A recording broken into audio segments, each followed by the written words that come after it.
Okay, so you can also, is my screen visible to all of you? Is my screen visible and moving in all the screens right there? Yes, is visible. Yeah. So we'll be going, you can check the syllabus from cultskills.com/machine learning or cultskills.com, and right here you can find machine learning and artificial intelligence. Then into this particular agenda we'll be going to follow. So we'll be having module 1, module 2, module 3, and 4, and 5, and till last if I'll go. We'll be having module till module number 12. Then we have two extras. One is on model deployment and API creation, and one is on Azure ML. So I'll brief them about, once the time will come, I'll brief about both of them, and then we will take a poll, and it will be your call which one you want to go for. You want to go for extras 1 or extras 2. Till module number 12, we will cover each and everything, and that is compulsory.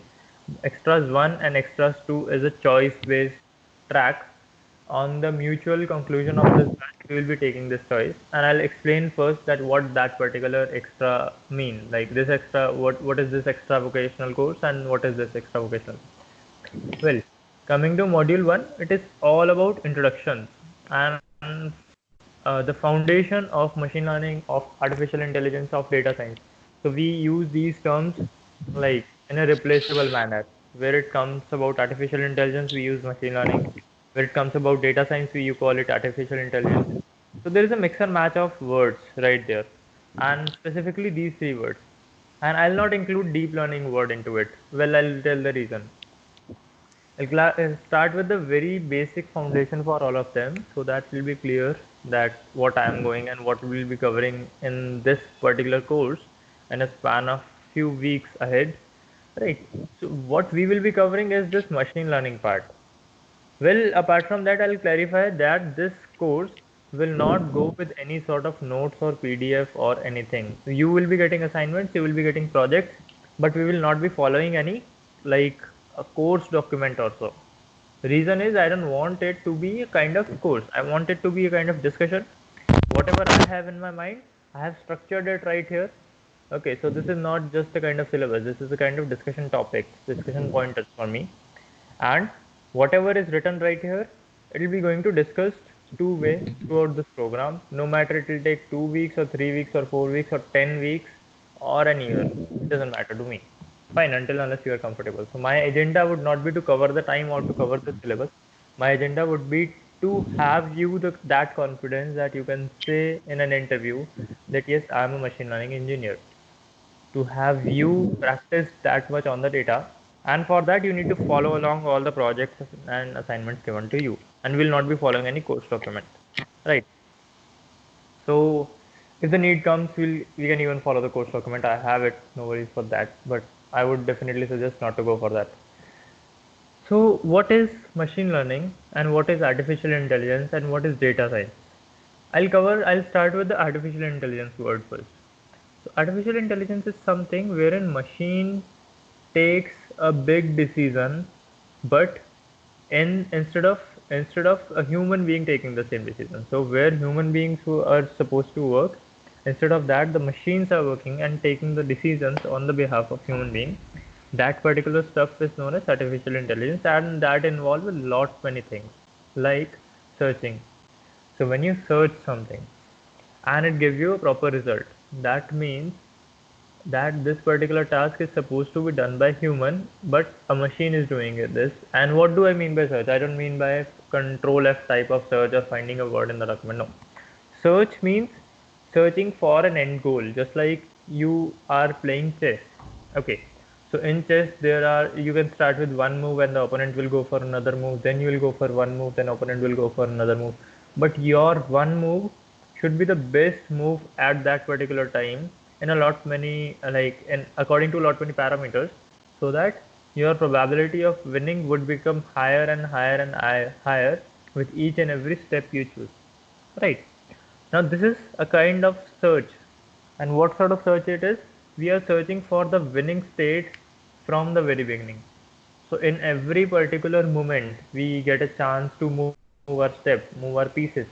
We search for the winning probability. Okay, if I'll move this piece to this direction, what will be my winning probability? If I'll move this piece to my winning direction, what will it contribute to my winning probability, and such like. So the same way this searching will be done by machine, and the machine will come up with a kind of best possible answer in some or the other way. That is basically a search, how it goes on, right? And it is not as simple as it looks like. It will involve a lot much of computational part. Then when it comes to computational part, whatever sort of computation is going on into a machine, if it is on the basis of a data and prediction mechanism, which we will be going to study across this course, this whole sort of mechanism like introduction, intuition, mechanism, implementation, self-creation, this is what we will be going to do in all of our algorithms. So if that decision is going on the behalf of what a kind of data passing and the prediction looks like, that particular thing is known as machine learning. I repeat once again, artificial intelligence is one thing wherein we look out, or we basically, the machine will do some sort of work which a human should be doing. Now what is machine learning? It's a kind of approach that algorithm which is replacing the human, that algorithm is using that particular approach. That approach is known as machine learning. What is data science? Data science is more or less a kind of pre-processing part in which we the thing I talked about is data in machine learning. So that data need to be pre-processed in various factors. Just like our machine learning algorithm are so like narrow that they can only process numbers directly. So what we need to do, we need to convert the images into numbers, we need to convert sound into numbers, we need to convert text into numbers, and this is known as a kind of pre-processing. Then another thing is that what does it means like to pre-process the data? There would be the times, we will see this in this course as well, there would be times when you actually will not be getting some good accuracy with your core data. So we need to go for a bit more of data science into it, bit more of data pre-processing into it. Now, before we go into the theoretical and sort of aspects into this, I would like to discuss that why actually we need to study machine learning, and why are you paying me to study machine learning, or not that why from me, but the question will be that why basically we need to study machine learning. What is so much required about it that every job is having some sort of requirements from the machine learning domain? The reason is, just consider this pandemic, Corona, the COVID-19 part.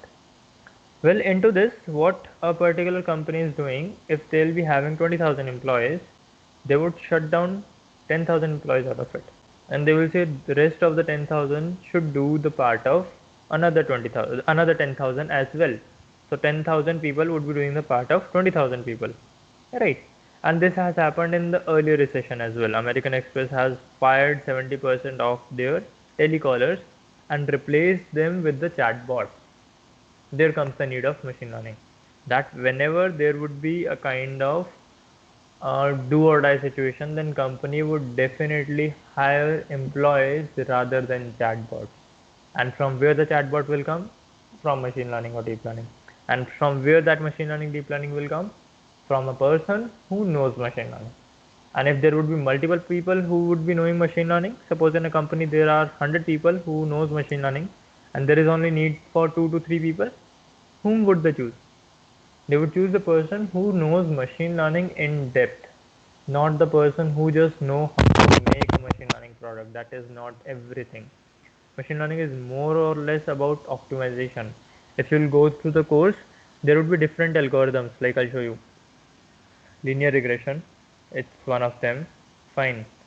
Then I'll go, these are the some of the concepts I want to cover about linear regression. Then there is logistic regression, one of them. Fine. Then there would be some decision trees. Now you can see that in every algorithm, we would be discussing with an introduction, the intuition, that how does it looks like, how does it sound like, how can I explain it to you in an easier manner, what does it mean in a layman language without using technical terms. Then we will go for understanding the mechanism, the technical definition of that algorithm, that how it is working. Then we'll go for an implementation, that how can we implement that in a commercial scale. Then we will go for self creation of that algorithm. Now what does that mean? Self creation means that instead of using any other package, we will create one algorithm of our own, the decision trees of our own from scratch, just using the loops and condition and everything. We will not be using any sklearn package. Right, so that will be the need of R and we will be discussing. And this is for every algorithm, whether it be decision tree, whether it be random forest, whether it be linear logistic regressions earlier, whether it be naive Bayes. So we'll be discussing everything like in this way so that you would not be the person who is just an add-on into their machine learning team. You should be the core machine learning person into it, right? And again, coming to why does we need to go for machine learning? I'll search for some things like just in front of you, an artificial intelligence job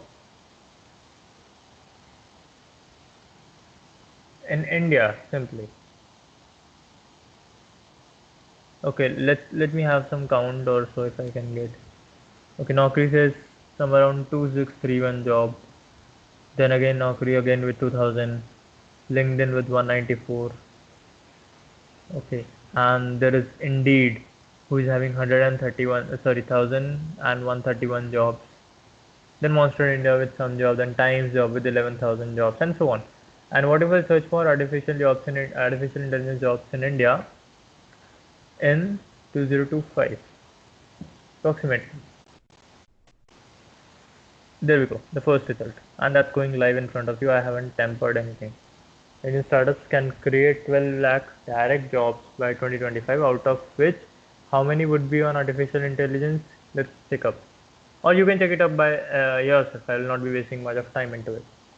So what do I want to say with this is that whenever there would be something, there would be need of people to work on. And who would be the one who will be working on? Not everyone, but the person who has in-depth knowledge about the things. And if I show you some of the most vast examples of AI and machine learning, the big names, Facebook, Instagram, LinkedIn, all the tabs working on like these tabs opened on my browser. There is a Gmail which has anti-spam mechanism into it. Then there is another mail, obviously it also have anti-spam mechanism into it. YouTube completely built over machine learning and deep learning and recommendation system, right? So you look out at one video, another video would be recommended to you, similar videos would be recommended to you, you would be getting the channel recommendation for the same, you would be getting the products on another website for the same, that will impact your Google search and so on. Facebook again the same way, friends recommendation, you will find 90% of your friends recommendation are actually your friends. LinkedIn, again, a kind of social media. Instagram, same thing. Google Drive, well, not much of like machine learning or artificial intelligence is in that, but I hope they'll come up with that. Might be text completion or with image processing type of stuff very soon. Well, by now I'll not be including Google Drive into it. But major of the giants, whether it be Facebook, Instagram, LinkedIn, Google, or Microsoft, or Bing, or we can say any kind of chatbot, they are using machine learning or artificial intelligence anyhow. If I even search for top 10 IT companies in world,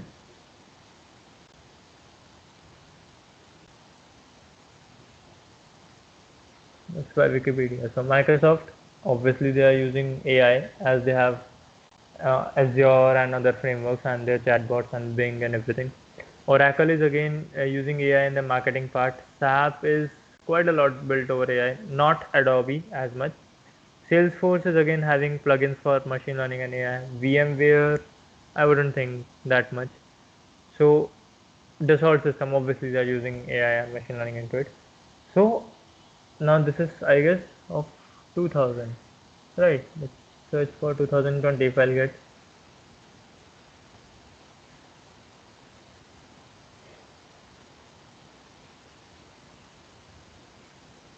Again, say Microsoft, IBM, Oracle, top of stack, intellect stuff. So if I'll talk about IBM, they have something named as IBM Watson, and that is the cream of deep learning, the topmost level of deep learning. Tencent, we all know about PUBG and other games of Tencent. Accenture, TCS, Baidu, everyone is using the same thing, right? And if I talk about some of the products, although there is a video I want to show you right here, but I don't think so it is a fake one or like a decent one. Well, I'll just show it to you first, or rather Google Blend.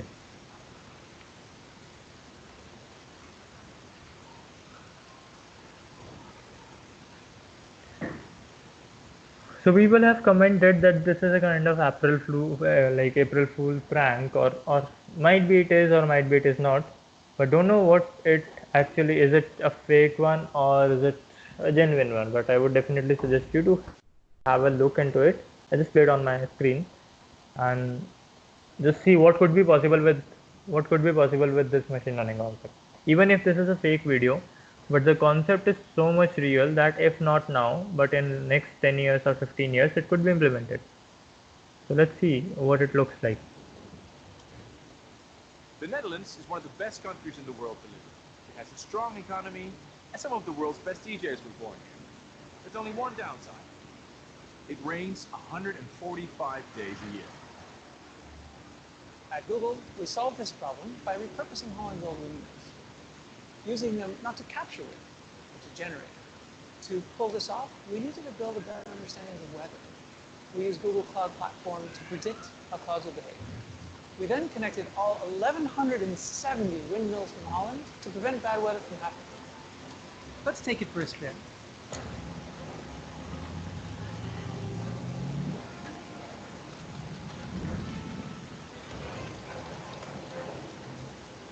Machine learning enables all the mills to collaborate.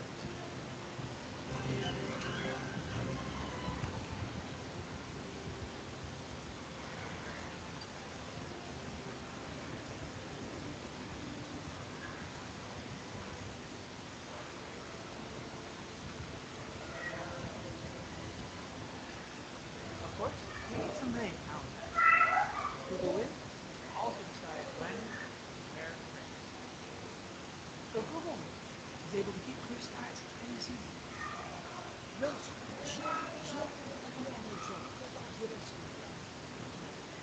proud to announce, on April 1st, we're able to guarantee clear skies for everyone.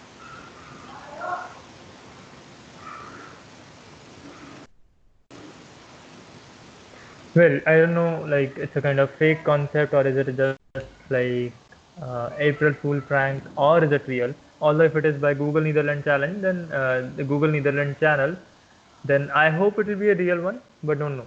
People have commented that it's a kind of April Fool prank also. But if it is even kind of fake concept or just a concept right now, it would be there within next 10 years or 15 years, because this is not something which we cannot achieve. Windmills are very feasible technology since ages. Collaboration of windmills is again not much a big thing. Industries are working on collaboration. Telephone line is a big example of the collaboration based mechanism. And on the other hand, machine learning is even not a foreign concept to Google or to any other company. Coming to our part, our way of learning would be very clear with these concepts. Again, I would definitely want you to be a two-way interactive audience. I don't want it to go for a this course with a one-way approach. Fine. And let's start with the first topic, that what is machine learning. Introduction to machine learning. What is machine learning? I discussed it again that I'll discuss it again that machine learning is something wherein a machine takes decisions on the behalf of the previous data it saw, and looking at that data, it has inherited some of the patterns into it. That patterns we will use to predict the results for the upcoming data. Fine, suppose we all are of around like you all must be of age 20 or plus, or at least 19 or plus, right? So you all know that how does a particular kid of 5 years look like. If I'll uh, if I'll randomly choose four people in a park and let them stand in front of you, and I'll say, okay, one of them is of 15 years, one of them is of 80 years, one of them is of 60 years. So you would definitely, or the fourth one remaining is one of them is around 40 years. So 15, 40, 60 and 80. So you would definitely be able to identify that who is of 15 years, who is of 40 years, who is of 60 years, who is of 80 years, because although you must have not seen those people earlier, but you have seen a lot many people of different ages earlier in your life. That is known as the training part. So from the ground zero, when you were born, to the till date age of yours, you were on training, and suddenly you have placed on a testing ground. Now your task is to predict, and your reports would be evaluated. So what you have said, okay, this is 15 years old person, this is 40 years old person, this is 60 years old person, and this is 80 years old person. So, like the approaches we will be talking about later, how you did that also.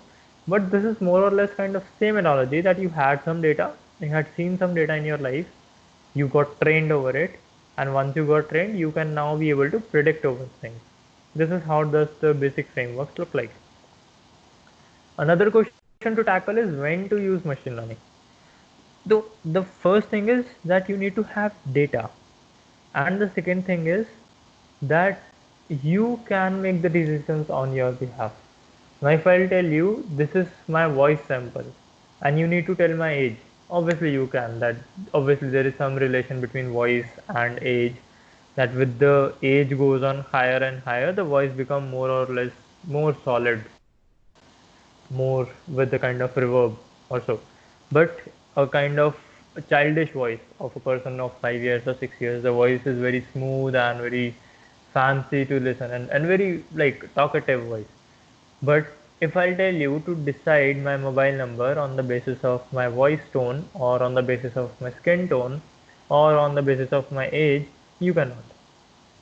There is no logic to decide my mobile number on the basis of any of the things I will provide you.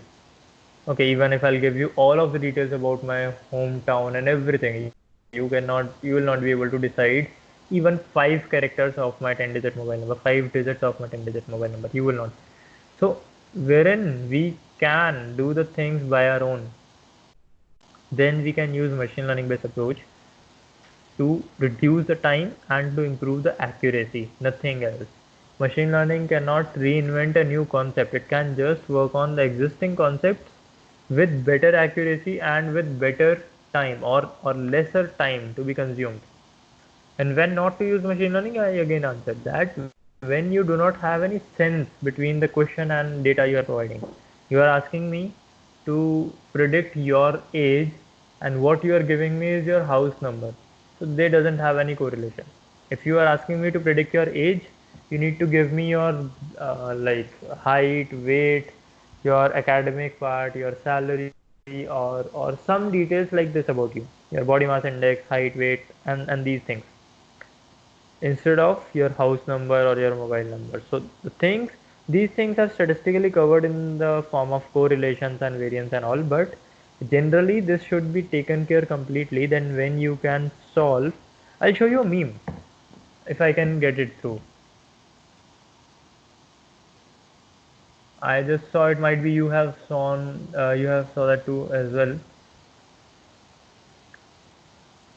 I don't know I'll be able to get it with this query or not. No.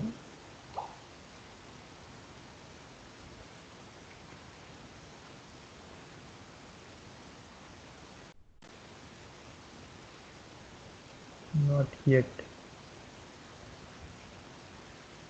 I'll show you someday, like if I'll get it.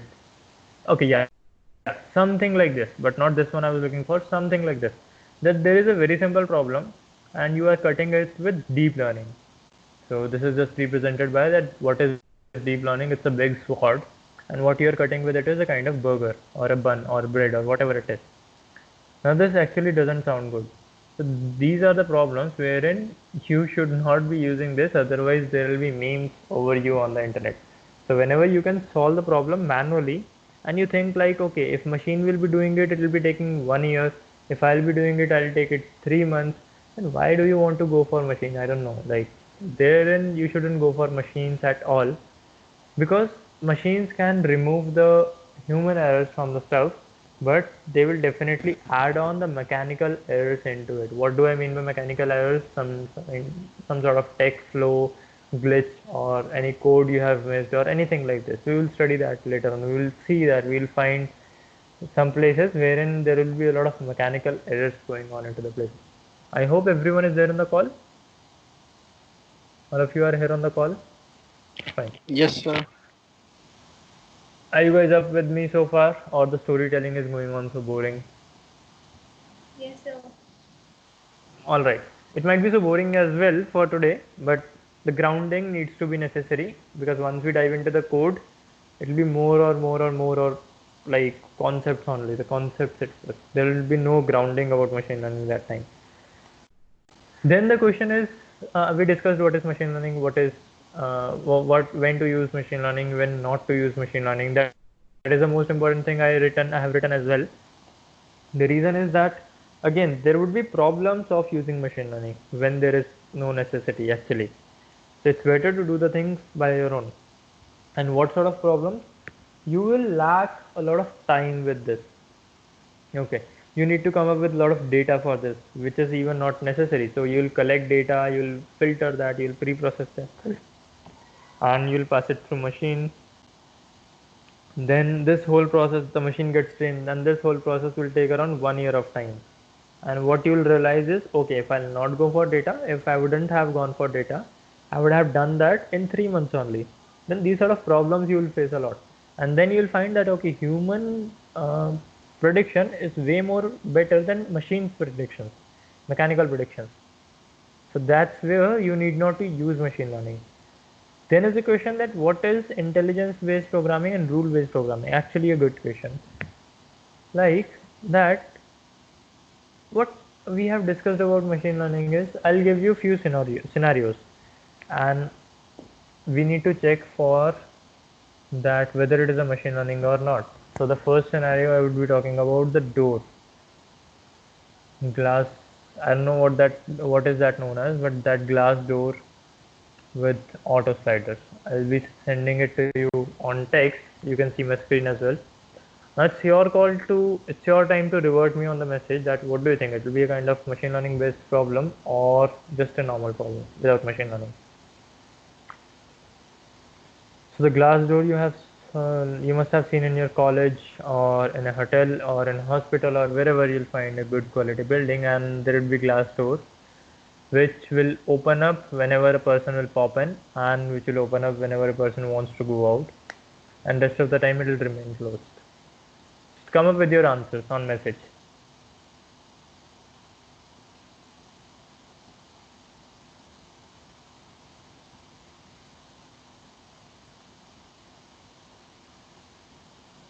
Did you get it what I'm talking about? The glass door, which glass door I'm talking about? If no, then you can ask me. If yes, I would expect answers from you right here.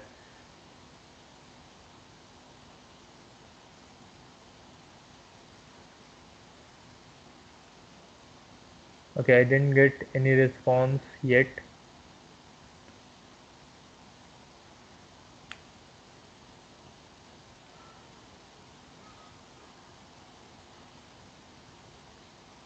And I'll wait for answers from each of you, like not one person or two.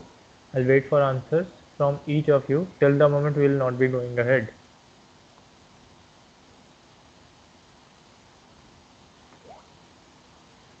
Okay, yeah, I'll repeat. What I said is, okay, sure. What I said is that there would be glass doors you would have seen on college entries or hospital entries or so. The doors of glass which gets open when you go near that. When you try to cross them, they'll open up by their own with some sort of mechanism into it, right? And when the person passes away that region, the door will close. Now, what does that glass do? Are they example of machine learning or not?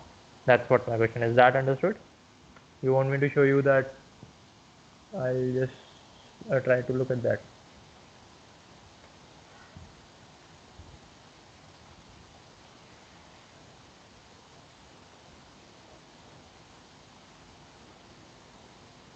Something like this I'm talking about.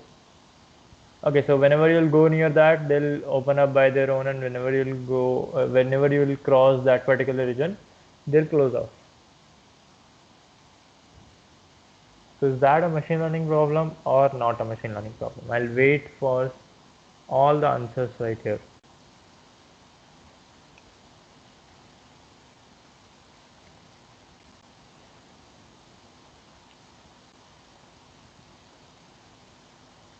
Okay, so you just need to write an answer into yes or no. Nothing, no explanation is required.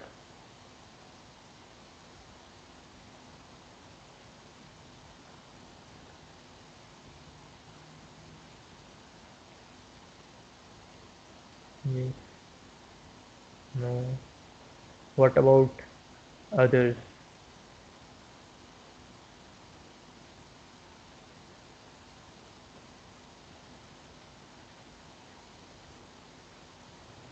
So what is the question?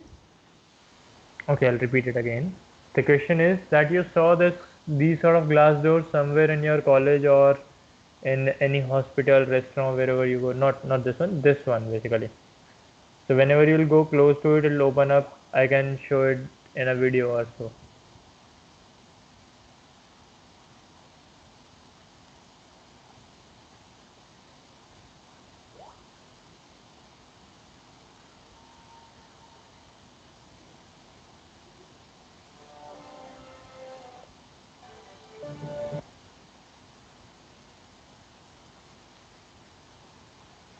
Something like this I want to talk about. Fine. So is this a problem solved by machine learning or without machine learning? That's what my question is.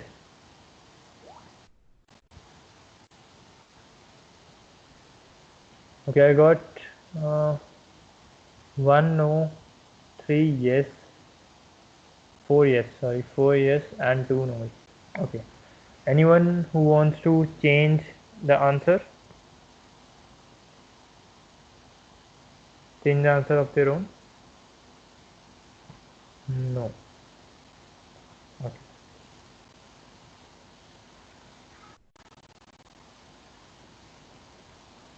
Okay, so whatever they use, like, is this a kind of problem solved by machine learning? The product I shown you there, the video I have shown you there, is that a machine learning based problem?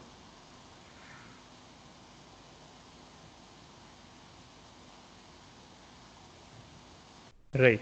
Okay, so we got three no's and three yes. Fine. Let's go for someone change. Okay, need not to repeat the answers again. I was just looking out for the people who haven't answered. Fine. So three yes, three no. The another question is the self-driven cars. If I can show you a video or so with that.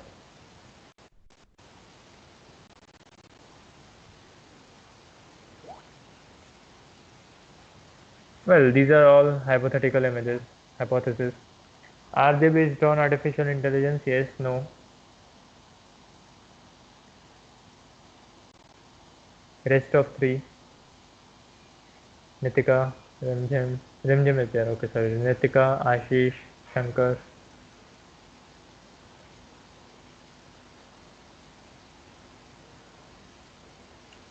Didn't get one answer.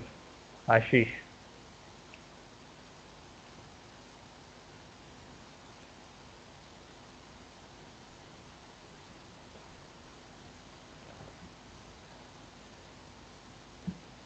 Okay, what I asked is a self-driven cars.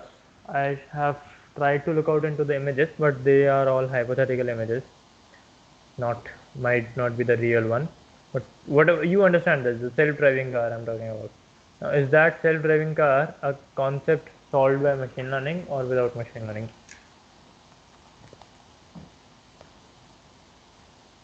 Yes. Okay. So we got all the yes. Now just try to understand that what is the difference between a self-driving car and that automatic sliding door.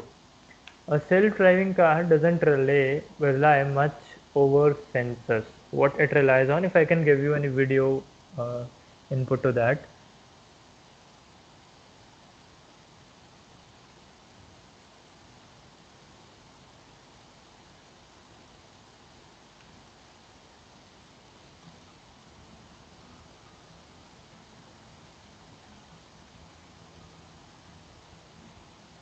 Okay, so as you saw that there is a big camera over it.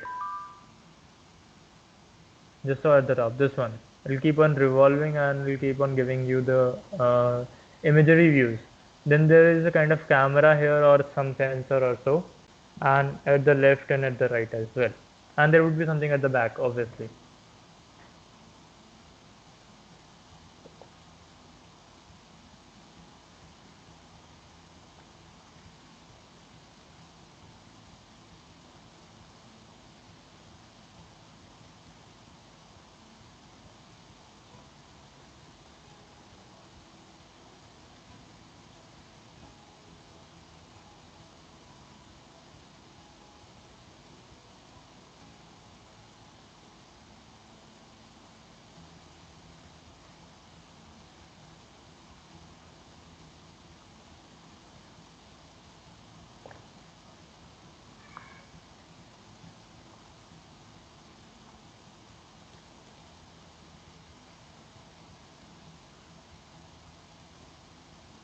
Okay, so enough for the what I want to say. That basically what it is doing is it is taking the images and the sensor inputs and a lot many stuff, not just one product. It is taking lot many things as the input. It might be the object detection mechanism going on in the camera with the camera, or it might be traffic light detection mechanism, or it might be person detection mechanism, or it might be lane detection mechanism, and from the sensor it is detecting the distance between the object and the car, and a lot many things. And what it is giving us the output is the decision what to be executed, and the decision would be of different forms, like going forward, going backward, applying a brake, slowing down the car, like speeding up the car, acceleration, deacceleration, turning left, turning right. These sort of decision it is giving, and obviously the final goal is to reach the path, and the optimization factor is to reduce the time and the fuel efficiency. Oh, sorry, reduce the time and increase the fuel efficiency. So obviously every problem has a final goal, and every problem has a kind of optimization factor, because even if there would be 10 choices of reaching the final goal, we would reach on the basis of the like most optimized one. So the optimization factor is to reduce the time taken and to increase the fuel efficiency. That means again somewhat connected with reducing the time taken and choosing the best path with the best routes out there, lesser traffic or so. Then the another problem of Glassdoor was that in that Glassdoor there is one thing which is known as the sensor, that particular sort of sensor known as proximity sensor. Now with that proximity sensor, what does it doing? It is just taking out a cutoff that from 1 meter from this gate, from this door, from the sensor placed on that door.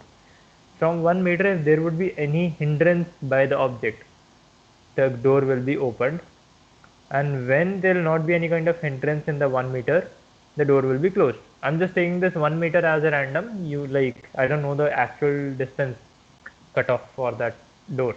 So suppose it is 1 meter. So what does it means like designing of the door is till 1 meter. If there is any hindrance, just open the door. If there is no hindrance, just close the door. Now that door will also be opened if any person will go parallel to the door, not perpendicular. So perpendicular means going in or going out. Parallel means going parallelly to the door from left to right instead of going forward or backward. Now the door will also be opened in that time. So that's how it is justified that this is actually not a problem solved by machine learning. Machine learning it could have been solved if instead of that sensor there would be face detection cameras, right? And with face detection cameras the doors will open up. The similar version with machine learning would be something like this.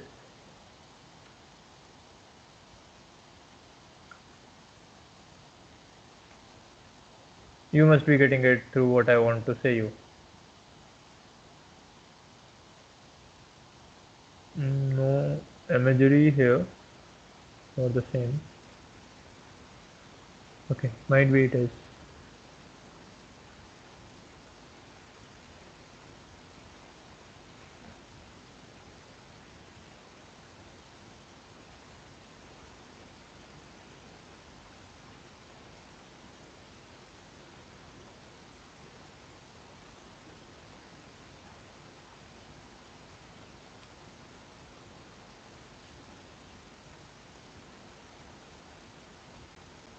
Again.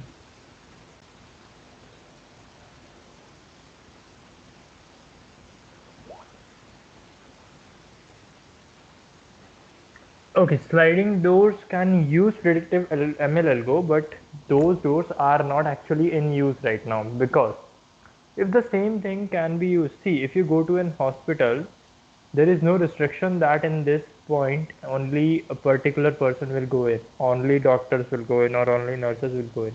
At those places, they are having some biometrics or so.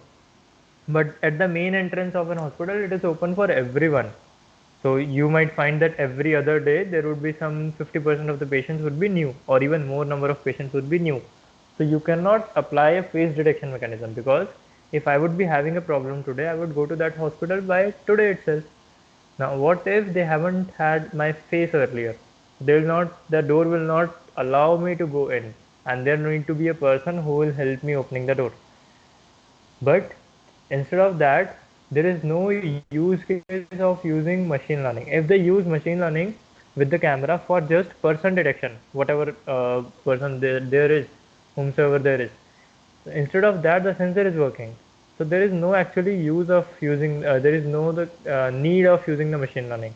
That's what I want to show with this example. That a big important question is that where not to use machine learning, when not to use machine learning. Okay, so the Glassdoor was more or less a kind of rule-based programming.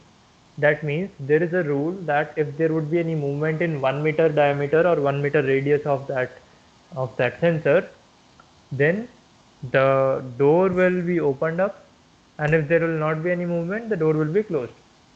Instead of that, the intelligence-based programming looks something like this. So wherever it will find a kind of hindrance in the turn, or so let's suppose how would it behave in this turn. Let's say, okay, see. So there it saw a turn, then it justified which lane they are in, how sharp the turn is, and everything.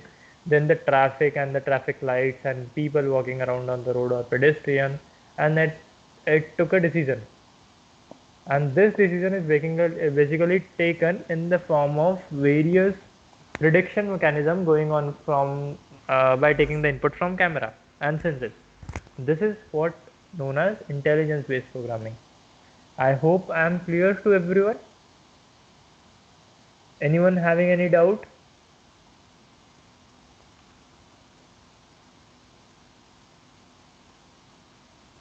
Anyone having any doubt into it? More examples you need. Fine. So, see, this is not just a kind of 1 day course going on. We'll keep on going with examples again and again. Well, I'll go with more examples, Riaz, don't worry. Let's wait for others to type first. Okay, so more examples would be like when I shown you the self-driven car. Another example would be this DeepMind. Okay, or other than the AlphaGo is again the same stuff. So what does AlphaGo do? Go is a game, a kind of Chinese game, and it was developed by DeepMind Technologies. The AlphaGo is a product of DeepMind. What is that AlphaGo doing? Go is a Chinese game, if I can show you. It's even considered more complicated than the chess itself. Go game. Some this sort of game it is, and it is having more number of moves than the chess or the checker or any other board game like this. So this sort of game it is. Obviously it would be having some winning condition and some losing condition. I don't know about this. Let's talk about chess game. So we all are at least basically familiar with chess. So in chess there is a move, there is some rules. There are some rules that the pawn will go this way, the rook will go this way, the bishop will go this way, and so on, right? And there would be a winning condition that the king, when the opponent's king would be in permanent danger, that no other place is safe for that king. In the places the king can move. That particular condition is known as the winning condition for player 1 or the player opposite to that dangered king player. Okay, so these games are being played by algorithms. I'll show you the name or the company. Just all the algorithms there. So there is a one big one, the big chess playing algorithm, and it is also developed by DeepMind. Okay, and if I search for chess champions, there would be one person named as Gary Kasparov. This person, he has been chess masters one or the other time, and a big name into chess. And AI just defeated Gary Kasparov into it. Okay, so Deep Blue versus Gary Kasparov. Again, Deep Blue was discovered by or scripted by IBM supercomputer, and IBM is a big name into AI. Like Deep Blue was that, AlphaGo was even again by IBM. Then AlphaGo had versions like AlphaGo, AlphaGo 1, AlphaGo 0, AlphaGo 2, and so on. AlphaGo has a complete website, and it'll show you what does it mean.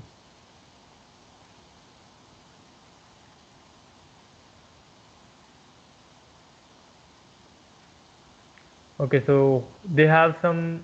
So Go is known as the most. This is the challenge they want to work on, and Go is the most challenging classical game for artificial intelligence because of its complexity.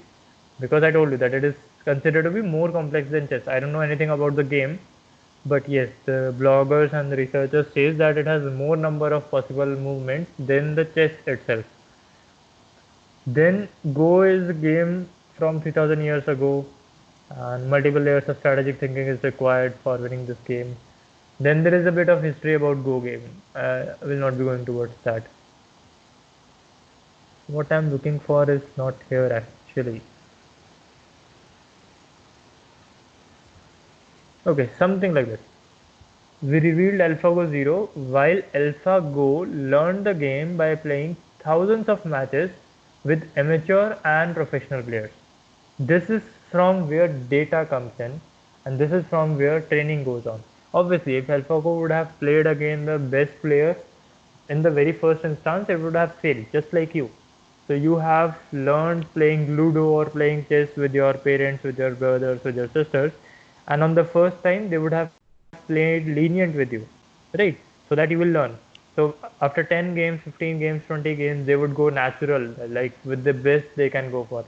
Then after 50 games, 100 games, there would be scenario that you can beat them who have actually taught you.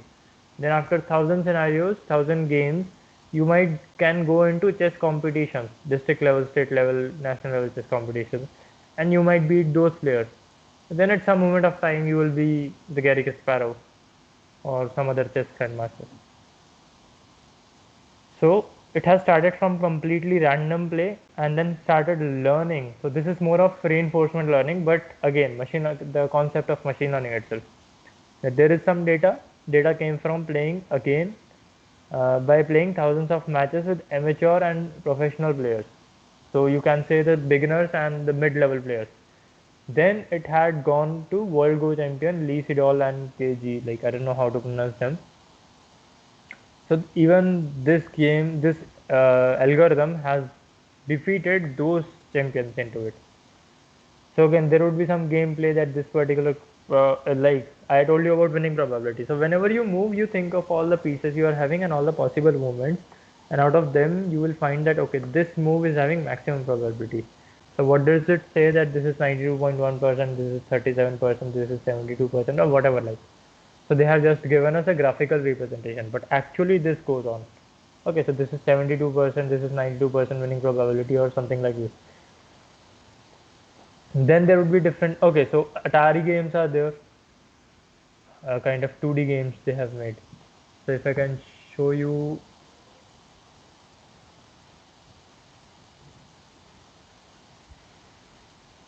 not defeated, wait. So these sort of games you must have played in your childhood, right? So again, there are algorithms because there is a state.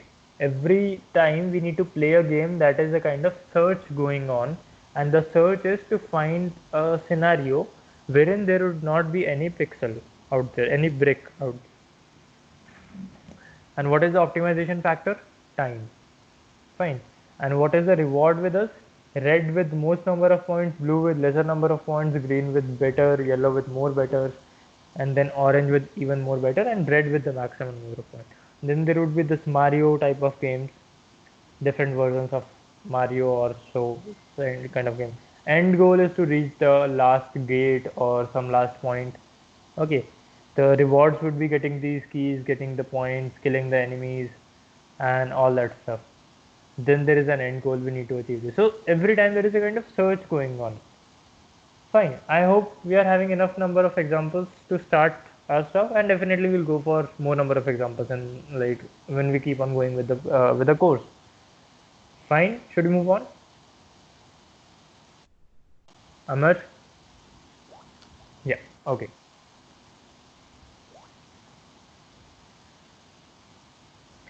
So next thing is introduction to artificial intelligence. We discussed that artificial intelligence is something wherein this algorithm, whatever algorithm we will learn to write, but we have checked that what this algorithm will be doing, wherein this algorithm will be replacing the need of human, just like a chatbot. Okay, so what does the chatbot do? If I can show you an image of conversation going on, something like this. Okay, so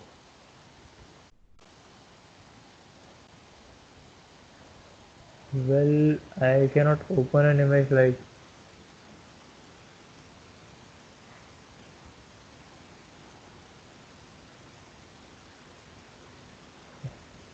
So you can see, let's look for tickets. The bot said okay, and then the bot has given you the information about your tickets, and then it is asking, is this correct? Is this info correct? You said yes. Then the bot said okay. The bot has found 17 results. Now, just look at the scenario. The image is self-descriptive. That earlier there would be a person right here, customer attending person, and this side there would be the customer. You go to a restaurant, you book your table. You go to a hotel reception, you book your room. You go to airports, you book your flight tickets. There would be a person indeed, but now there is a bot working on and off for you, and it is stored not in a window but on your laptop or on your phone. So wherever you are, you must be having your phone with you, you must be having your laptop with you. You can communicate with the agent right there and even without disturbing the agent. And that agent would be replaced with the bot. And then wherever it would be a need of communication with the agent itself, when bot wouldn't be able to solve your problem, at that time the bot can directly redirect you to the agent, the manual agent. But even just look at the filtration will go on that. Suppose 1,000 people are contacting that agent, and the wait time is the queue is increased to 50 people at a time. So at every particular moment, whenever you will enter, you will be facing 50 people ahead of you. Instead of that, if the bot is facing the problem, then there would be a wait line of 15 people or 20 people or so. Right. That way we can basically improve with machine learning part or with AI part.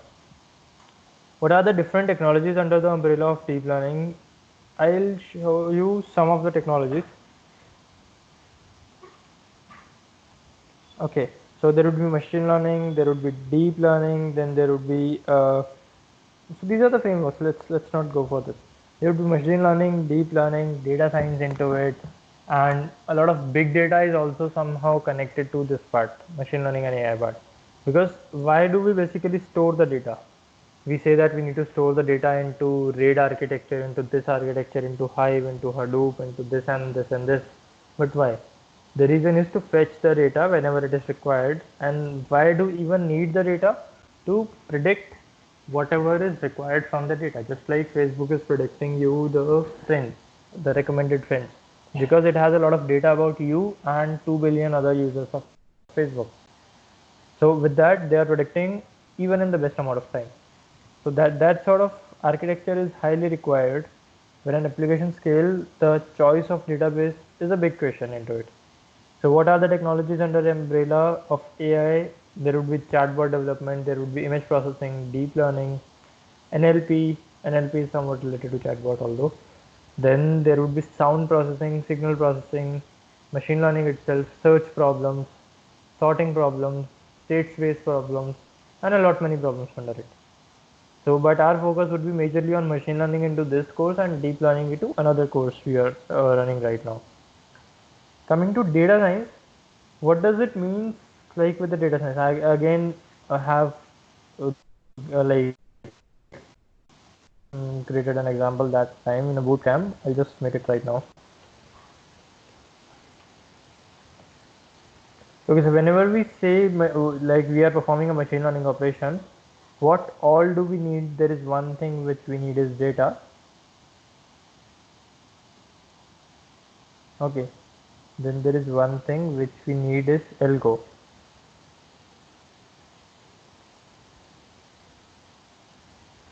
And we combine both of them, and this part is basically known as training of the model. Once the model is trained, it will give you results. So you will get results. Now if the results are not good, we will learn the choice of data, we will learn the choice of algorithm. This is our major focus in this course. Then we will learn how to train the model with different things, and then we learn how to get the result. We learn everything into it. But now if you are not getting good amount of results, then there would be problem in training, And if there is a problem in training, there would be problem in either of them or of both of them. So there would be problem in data or algorithm or both. So when we optimize our data part with a lot many things into consideration, that thing falls under data science, this particular region. This region is falling under data science. This region is the concept of machine learning algorithm. Training is just a kind of subset operations and going into it. Fine.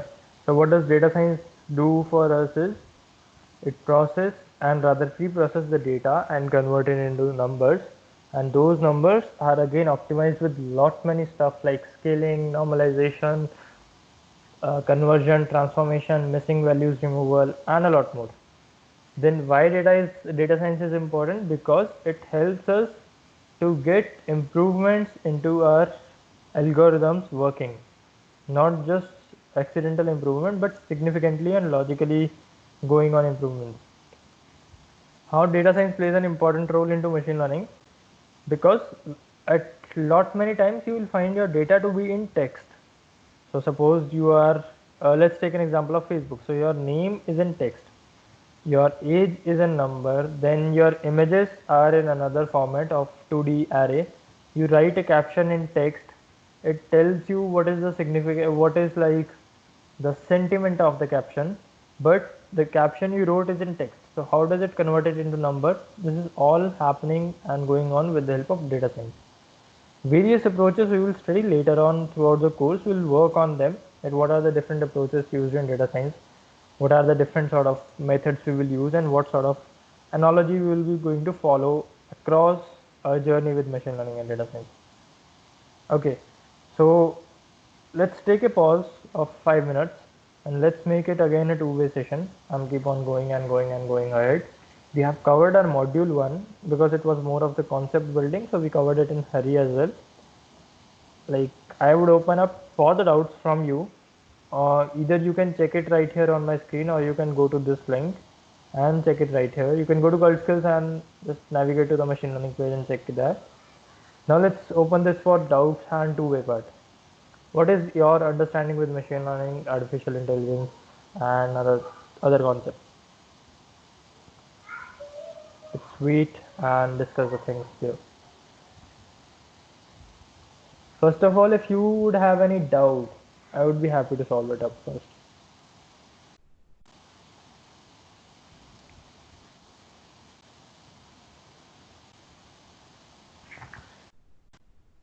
So you can go for audio, you can go for text, or however you want to go for.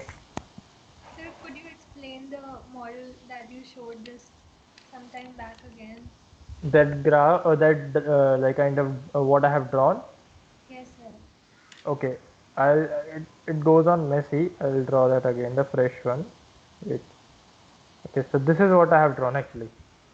So there is data and there is algorithm. Then we trained the data with the mixing of both, and then we got the results. Now if the result is not going good, then whom you will going to blame? The training part, because results are coming on behalf of training. And if the training is not going good, the results are not good, that means the training is not good. And if the training is not good, that indirectly means that either the data is not good or the algorithm is not good. So optimizing and writing and rewriting, structuring the algorithm, this part, it is known as machine learning. It is the concept of machine learning. And optimizing the data, restructuring it according to the need, transformation, pre-processing, sorting, and normalization, scaling, and everything is the part of data science.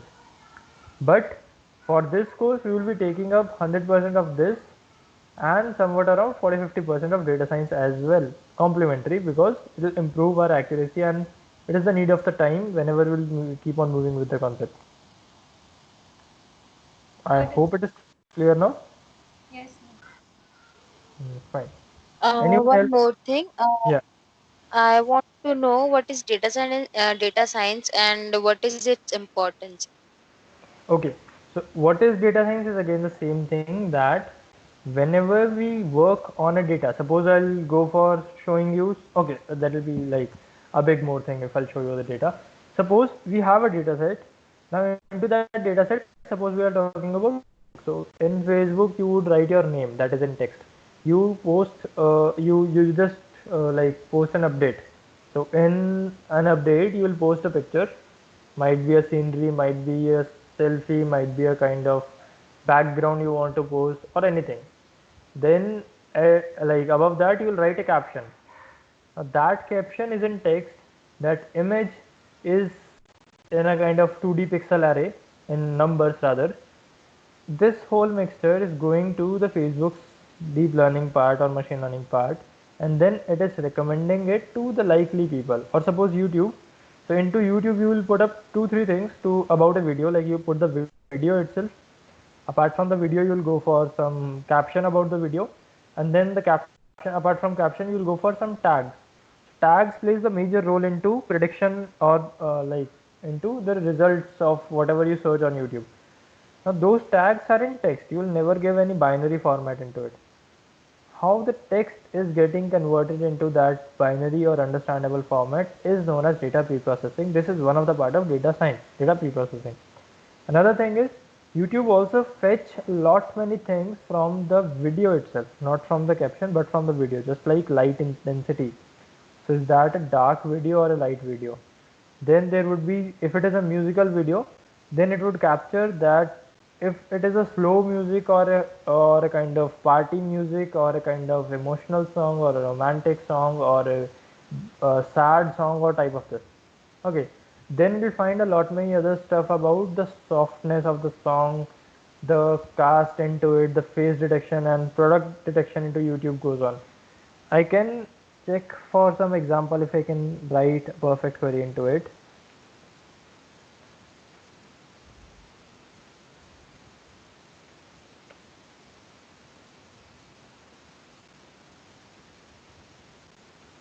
That is, I guess, known as product tagging.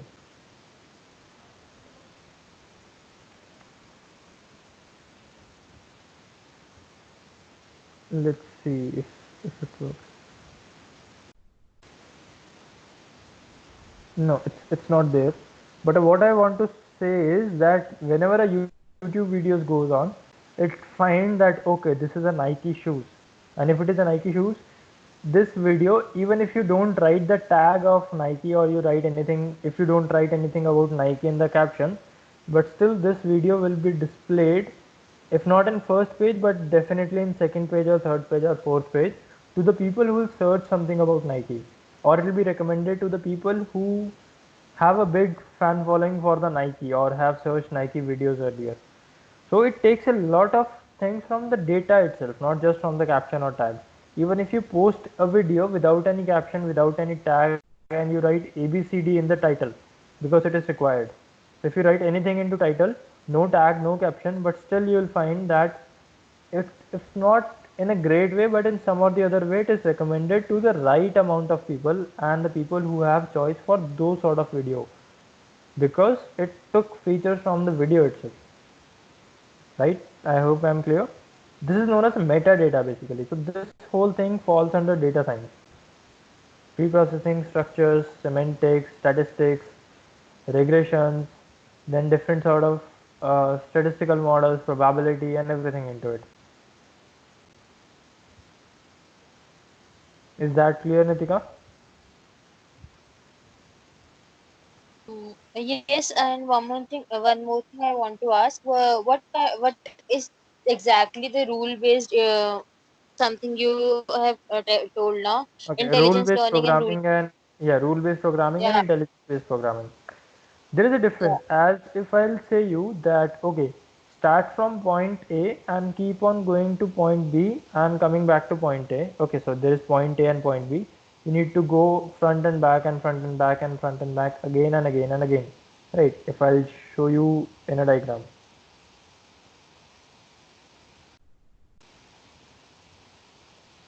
Okay, there is point A, this, then this is a kind of road I have drawn, suppose, okay, and this is point B.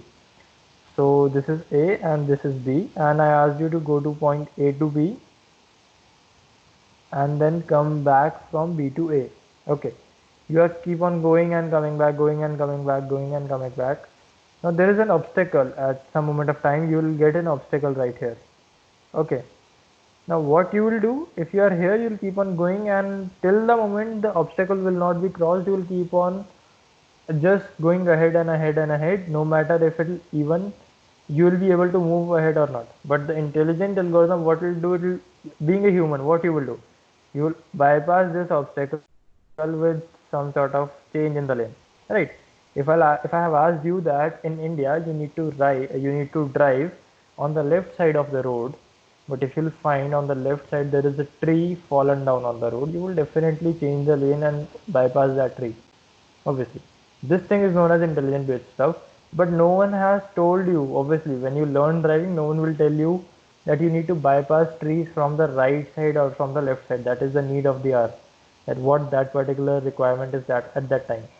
So there is the difference between rule based stuff and intelligence based stuff. So if the machine is only following rules, so according to the rule, you should never go to right lane. But according to the intelligence, there is the need of going to the right lane safely by looking at your front and at your back that there is no other vehicle on that lane. So you are very free from accident. Then you can go to right lane. This is simple difference between the rule-based programming and intelligence-based programming. So I gave you an example of that automatically opening door. That is a kind of rule-based stuff. Even if the person is going parallel of, if the animal is there or if any stone is there, the door will still open up. But if there would be a human, it should only be opened in that time. So there is no intelligence into that door by now. That is what the difference means. Fine.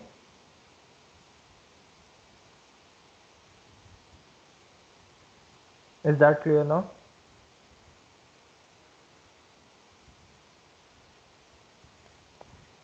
Yeah. Okay. So anyone else having any doubt? Yes, Shankar. Yeah. What is the doubt?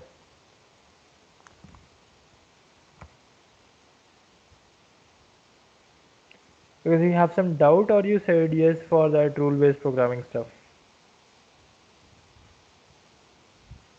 You can go with audio. It is clear. Okay. Fine.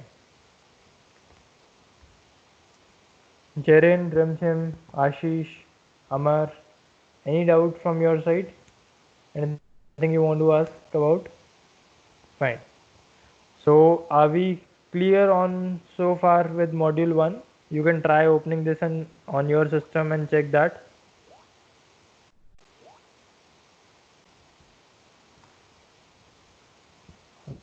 Clear. Okay.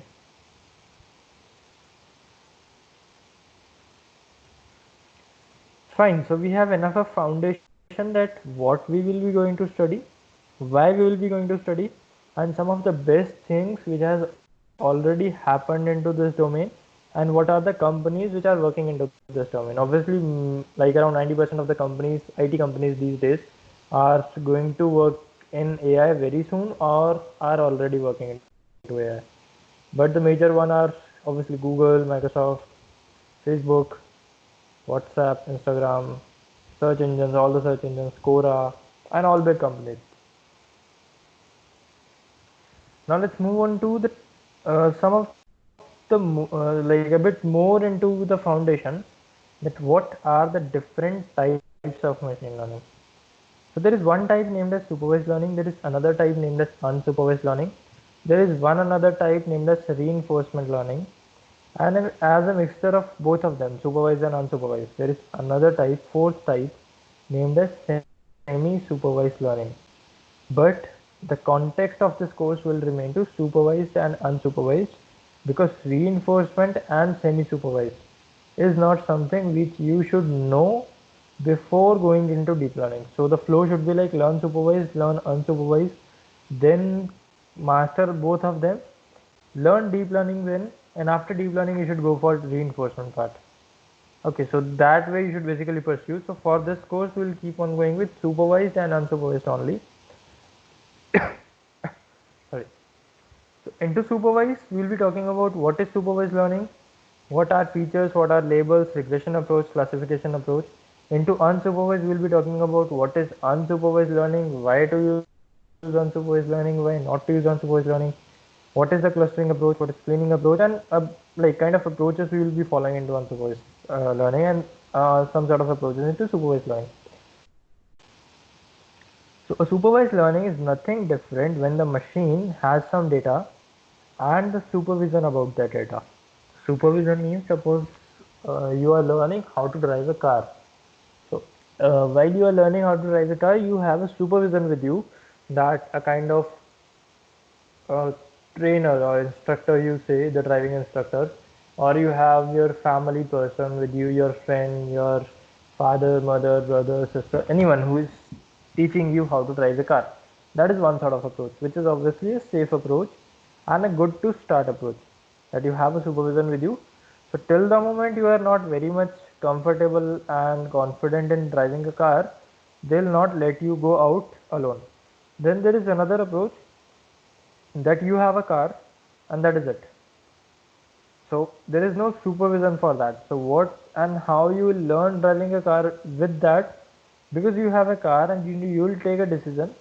That decision you will evaluate whether you have, suppose you have 5 sprints to move on. Sprints means the piece of track. Okay, so you have a track which is divided into 5 parts.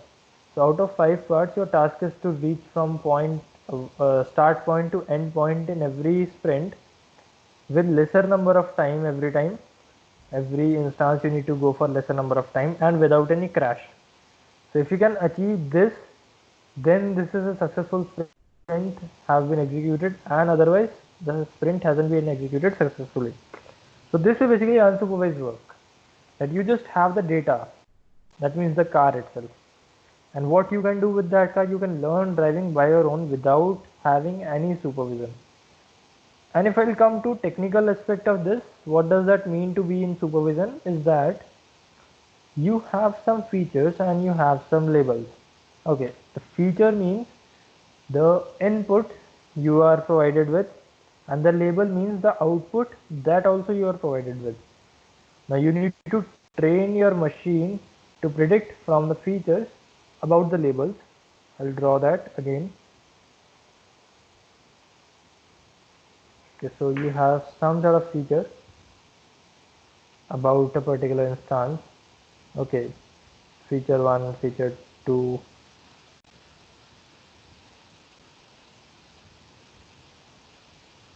Okay, so 4 features about a person, like height, weight, body mass index, or anything like the fourth thing, sugar level or so. Then you have the age of the person. Okay, then another person, another age, and then yet another person, detail of the person, and one more age. Fine. Now you train your model to predict this value from these set of features, and then again from these values you need to predict this feature, and from these values you need to predict this feature. Sorry, this label. Now you have trained your machine into this. Now in the next time, whenever you will be having a new person who will not tell you about his age, but you are trained enough to automatically predicting his age by just these 4 features. Fine. So you have 4 features about a new person, you do not have any age. What you will do is you will predict the age for that person with your trained model. This is what basically we will be going to do. Just like you have enough of data for a credit card. So you have data like this credit card transaction is fraud, this is not fraud, this is fraud, this is not fraud, this is not fraud, this is fraud, and so on. Then in the real time, a person will, suppose I will do a transaction on any showroom with my credit card, and the algorithm will tell me, okay, this transaction is fraud or this transaction is not fraud. This is how does a prediction based mechanism work into supervised. Fine, I hope I'm clear by now. Till what is supervised learning?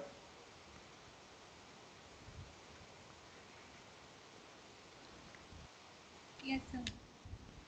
Okay, yeah. So then the thing came, sir, what are features and what are labels? the thing which are known as independent. So there is a common methodology of using independent word and dependent word. Okay, so this thing is known as independent. I'll just write that with independent, just INDEP maximum.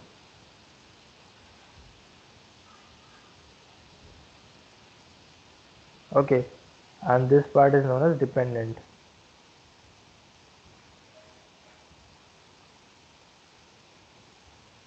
So what we are saying is my age is depending upon my height, weight, body mass index and sugar level.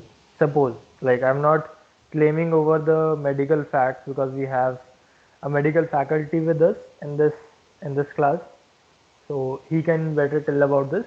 So what, just we are taking an example that our height, our age is basically dependent over these things. So whatever there is an independent group of features, independent group of data, this thing is known as feature, and the dependent thing is known as the label. Suppose I have a laptop, I want to sell this laptop. Okay, or suppose I am the owner of Cult Skills and I want to sell the Cult Skills to one another company or to one another investor. So what are the dependent things into it? That how does my website look like? What is my customer base? What is my annual income? What is the like some other business aspects of these values? What is my business face value? And what is the projection of this business idea over next 5 years? And these are the independent features, and on the basis of that the dependent feature would be calculated, that what would be the price of this company for today. So the price might come be like 3 crores or 3.5 crores or 4 crores or 5 crores or whatever, some sort of price. Similarly, I want to sell my laptop which I'm using right now. So the independent feature would be like which company's laptop it would be, RAM, ROM, all the specification, when I have bought this, how much, from how much time I'm using it, 1 year or 2 year or 3 years, any scratch on the screen, any scratch on the body, is that a touch screen laptop, and so on. And the dependent would be that depending on these all things, the price of the laptop would be 40,000, 30,000, 10,000, 20,000, anything. And on the later on time, we would just be getting features. We need to predict the labels.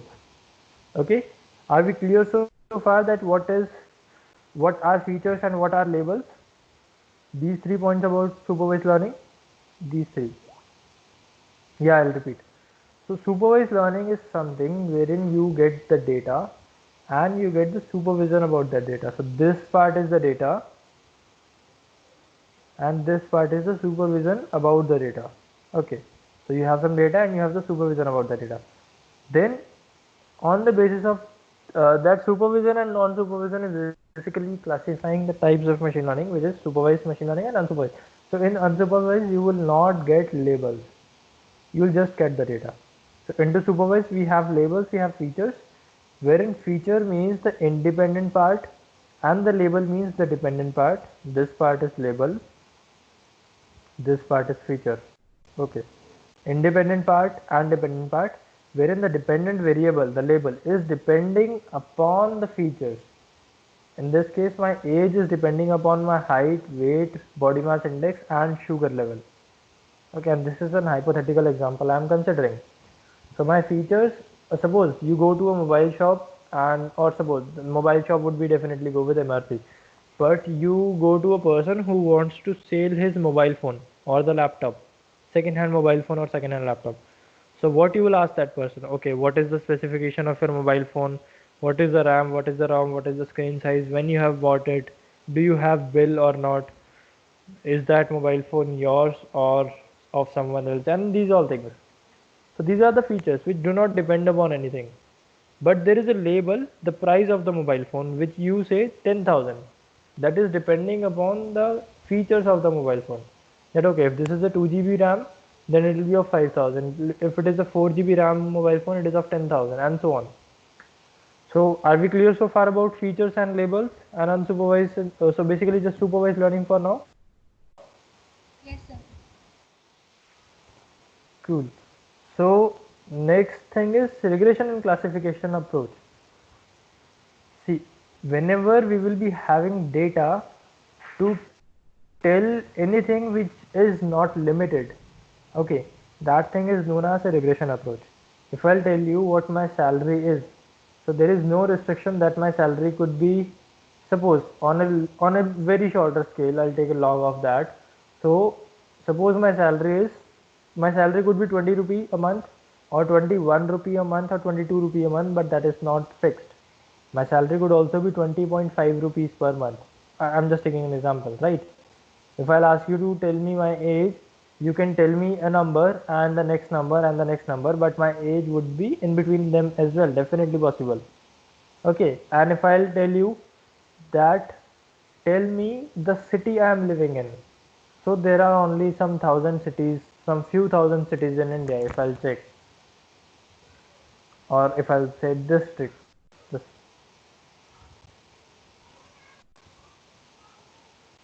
Okay, there are some 739 districts from the 640. Okay, some 739 districts, or let's say 800 districts.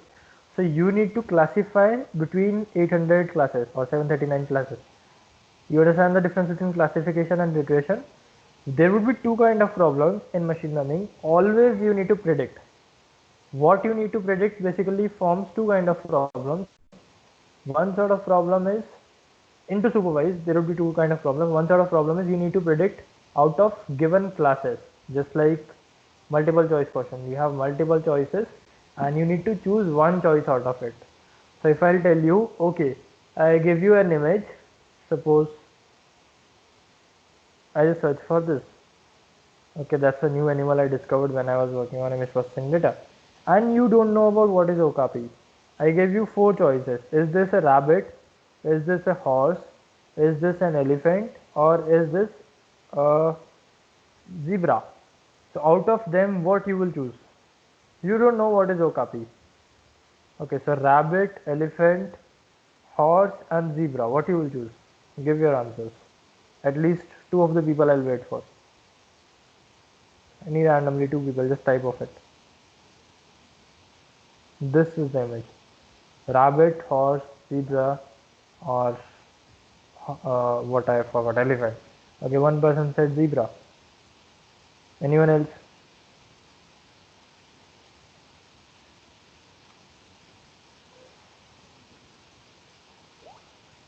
Zebra, right? Because it has some white and black stripes over it, just like a zebra do have. Now, what does that mean is that you are just matching whatever given to you, although even you know that this is not zebra because I searched for okapi, and zebra is a very different kind of animal. Like seriously very different. But if I'll compare it with, what is this?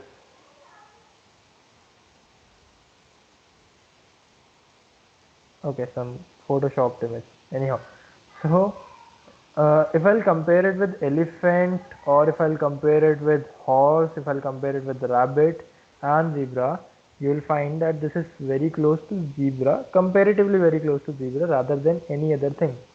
And on the basis of this, you are giving me the output of zebra. Fine, and that is quite true. If I'll compare it with, instead of zebra, I'll compare it with elephant, there is a big difference, like no similarity, not even a single person similarity. Then if I'll compare it with rabbit, obviously no similar person, nothing similar into it. Zebra is somewhat similar. This is how a classification goes on. And instead, if I'll tell you, okay, tell me what is the age of this okapi, how will you tell me? You will tell me, okay, 25, 15, 9, 13, 17. There is no limited choices into this. There is no multiple choice question into this. You do not have any limited choices about that, right?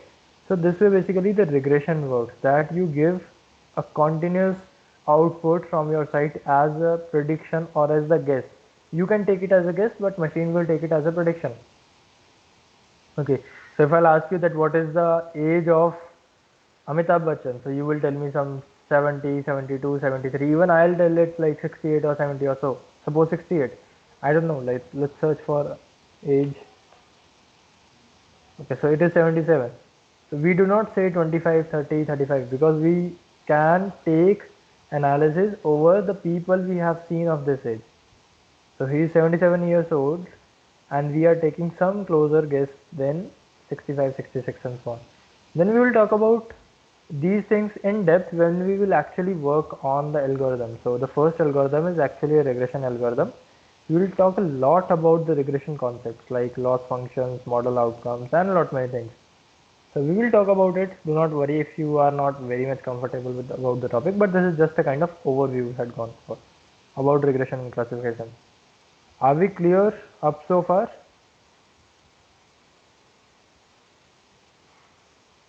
Are we clear till now?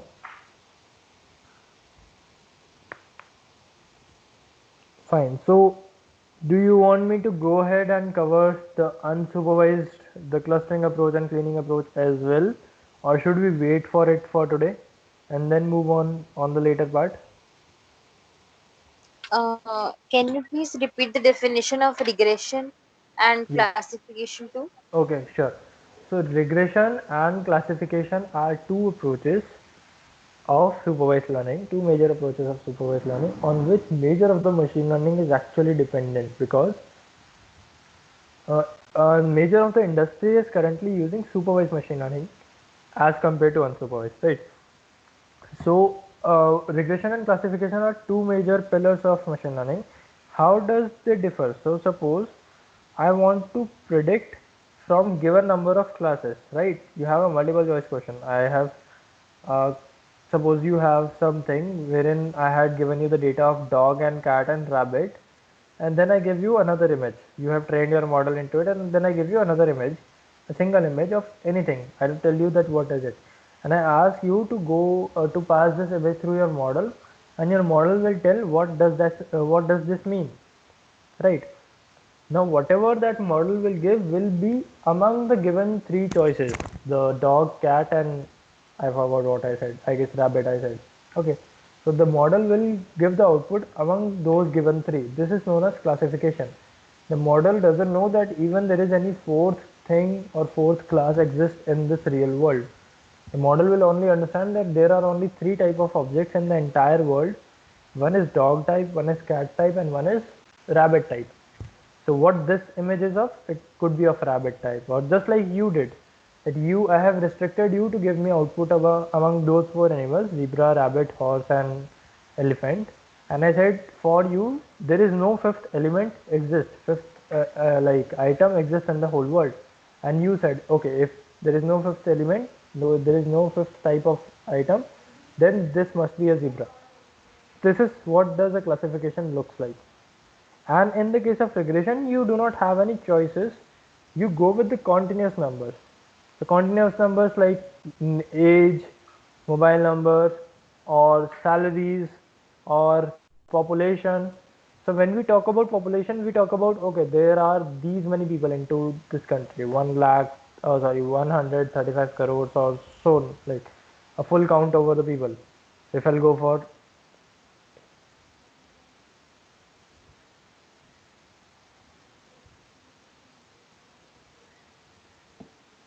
fine, so there would be some 135.26 crores. This is a kind of regression concept that goes on increasing serially. Right, so there is no such discrete. I'll show you discrete and continuous graph. Okay, so these are the values which are going in discrete manner. So you have 1, then you had 4, then you had 6, then you had 5, then you had 3. So how can we relate this? Just like how many people are there in this room? So currently there are 7 people into this room. Now suppose Derin just cut the call. So there would be 6 people in this room. Then 2 people entered into this class. Then there would be 8 people into this room. So there would always be a discrete value, 1 or 2 or 3 or 4 or 5 or 6 or 7 or 8 or so on, right? There would never be 7.5 people or 7.3 people or 3.4 people into this room. That is the way classification works, completely on the discrete data set. When you have discrete choices, so might be you can say 1 means zebra, 2 means a horse, 3 means elephant, 4 means rabbit, 5 means okapi, or so on, right? Then there would be some continuous values, just like the graph I had shown you earlier. This one. Okay, so this is a kind of continuous value. There would be never a scenario ki, okay, today the population of India is 100 crore and the next day it suddenly become 120 crore. No, there will not be any case. The things will be like, someday it will be 100 crores, someday it will be 100 crore plus 1, then 100 crore plus 2, plus 3, plus 4, plus 5. And this way, the population will keep on increasing and increasing to 135 crores in 2018. Something like this. Right? Is that understood, Nitika? And to others as well? Yeah. Okay, sure. So should we move on ahead with the unsupervised learning part, or should we wait for today to let this whole thing be digested? Or should we cover the module 2 as well by clustering approach or cleaning clustering approach and cleaning approach? I'll wait for each and everyone's opinion, and this will be a kind of voting, polling. So you need to tell me wait or continue. Just one word answer for both of them. There are 6 people. It could be a tie, but let's see. Okay. What about others?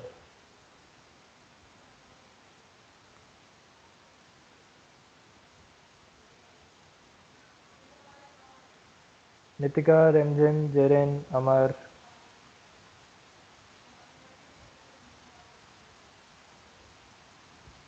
Done for today.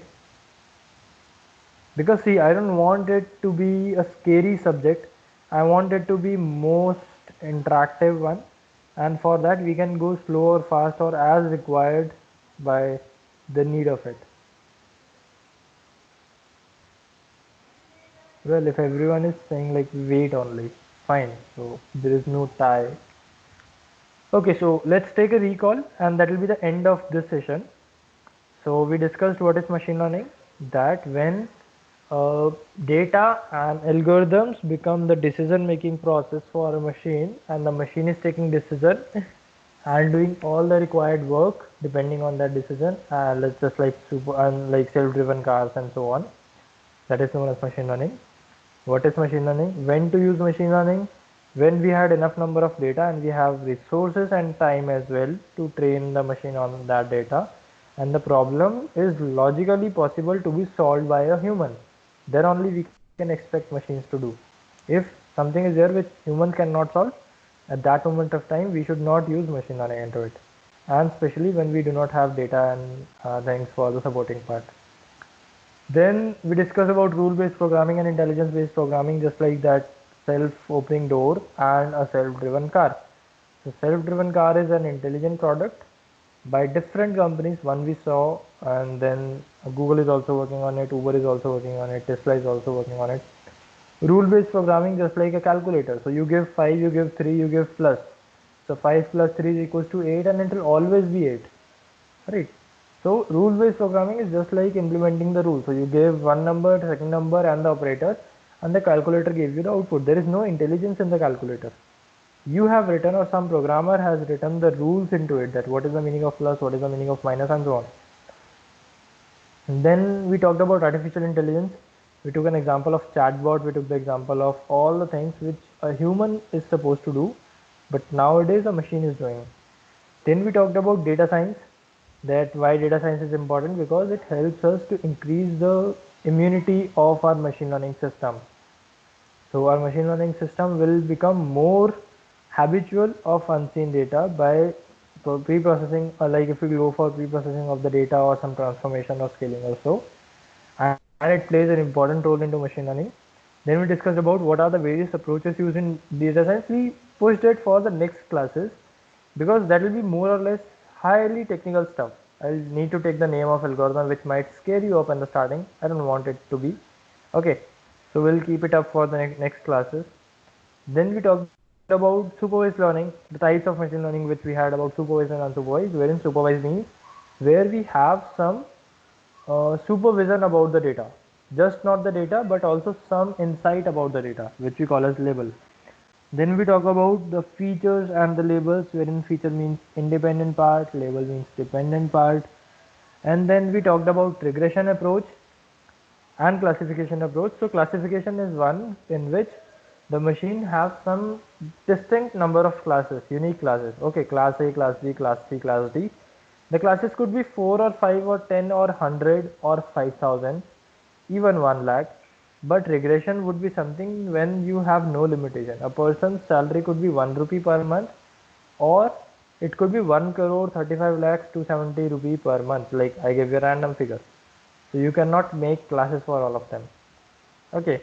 And so I forgot to tell you about one more thing, that in regression problems, in all the regression problems, we always talk about the closeness, not the accuracy. So this we will also see into the algorithmic part, that what is the meaning of closeness and what is the meaning of accuracy. We always talk about closeness of the answer. Just like I said that we predict the age of Amitabh Bachchan, we guessed the age of Amitabh Bachchan. I said 68 or 69. Okay, let's suppose 68. The age came out to be 77. So I was 9 units away. Whereas if some person would have said 72, the person would be 5 units away. And if someone would have said 25, that person would be very much away, like 52 units away. So we always talk about the distance. So as per this, the person who said 72 has won. Then I would be second, and the person who said 25 would be third, obviously. Then we talked about classification approach in which accuracy matters. So there is a correct result or there is an incorrect result, nothing else, right? Unsupervised, we just had a bit of idea. We never talked about clustering and cleaning today. We'll be talking about in the next class. So in unsupervised, we discuss about what is unsupervised learning, why to use unsupervised learning. Then this thing we'll cover in the next class as well again. So this is all which we have discussed today. At the end, I would like to again show you a video, and that will be the conclusion of our machine learning part. So this video is by Amazon Go. Okay, you must have seen this video, might be earlier as well. If not, just have a look and then just see where the world is lying basically with deep learning and machine learning based systems. 4 years ago. So can you hear the audio which I play on my laptop? Can you hear that, the YouTube audio? I need some answers. Can you hear that YouTube audio? Okay, not now. Have you heard it earlier when I was playing that Google Vents video? Was it audible that time? Okay, just for like, We started to wonder. so this audio was audible to you? This was audible to you? Fine. I was just checking out the technical list if the things would be with audio or not. Raise the volume. What would shopping look like? 4 years ago, we started to wonder. What would shopping look like if you could walk into a store, grab what you want, and just go? What if we could weave the most advanced machine learning, computer vision, and AI into the very fabric of a store, so you never have to wait in line? No lines, no checkouts, no registers. Okay, isn't it audible to others as well? Shankar sir, might be something like your like the speaker is on mute or so. Just check it with, or otherwise you can just check for Amazon Go in your YouTube at your own laptop or phone. I'll just write it here so that you do not forget. Okay, I just want to go for that video for now. Computer vision and AI into the very fabric of a store, so you never have to wait in line. No lines, no checkouts, no registers. Welcome to Amazon Go. Use the Amazon Go app to enter. Then put away your phone and start shopping. It's really that simple. Take whatever you like. Anything you pick up is automatically added to your virtual cart.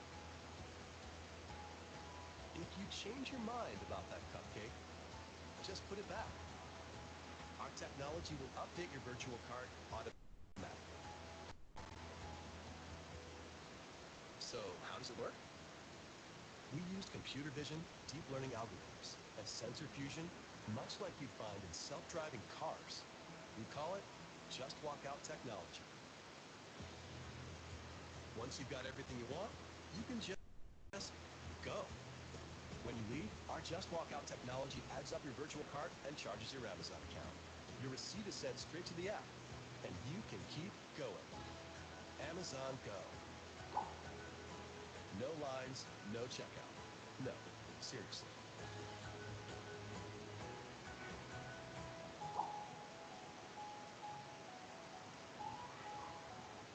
Well, and And this thing is also even there in some places of US and in some cities of Germany as well. So this is not a thing of future, actually this is going on. So what they are using is they are using some sensor fusion of IoT to keep the track of the places and the products. Then they are using face recognition and computer vision based models to track which person is this. So there are cupcakes. So who have picked cupcake is basically detected by the face recognition model. What thing I have picked will be detected by the sensor fusion based network. So they must be having some weight sensor below every item. Okay, so this is the kind of proposed architecture I just can discuss. So whenever I'll enter, my face would be on record. I would be tracked each and every second, and whenever I'll pick a product, my that product will be added to my cart. And whenever I leave the store, my cart would be built up, and that will be kind of Amazon Go wallet or something like this.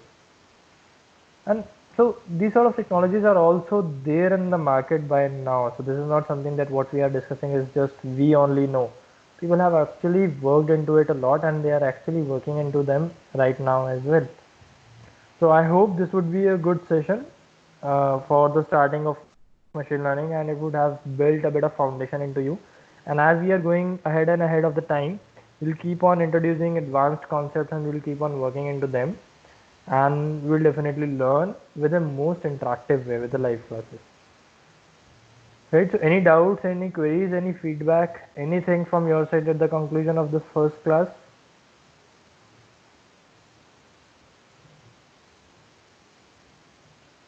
You can go with audio. It's like no need to typing as such by now.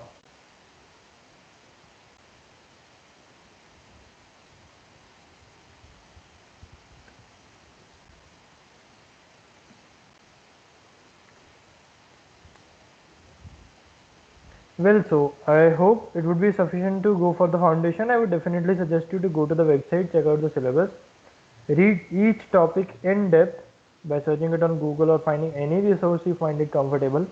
It will be worthless of providing you notes because you are not actually school students. So let's discuss the concepts here, and I don't want to follow any course analogy anymore. I want it to be a discussion session, not the course session. So let's go it in this way, and whatever sort of doubts you would be having, you can ask it to me right here or on WhatsApp, or anyhow you can reach up to me and ask that. The next class, you also know the schedule of the classes, and in the next class we'll be going about the basics of unsupervised learning. We will cover module 2 first, and then we'll head off to the module 3, the linear regression. We'll start with the very first hands-on code about the machine learning, and that class will be 80% of the hands-on part. Okay, so take care, have a nice day ahead, and let's meet up in the next class. Fine. So anyone having any doubt? People are typing, let's wait for them.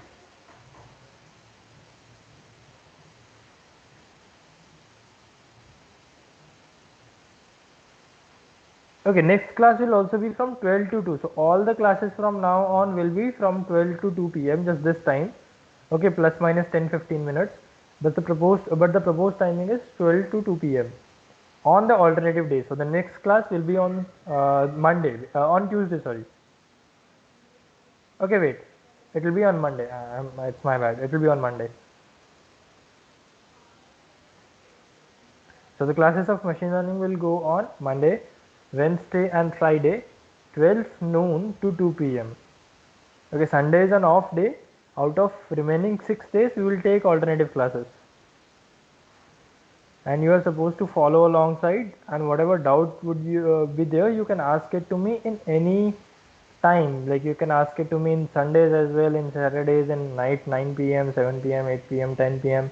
I'm available till like around 1 a.m. or so in the night, so you can ask it to me anytime. Well, take care, have a nice day, bye bye, see you in the next class, bye. Thank you so much. Thank you, bye.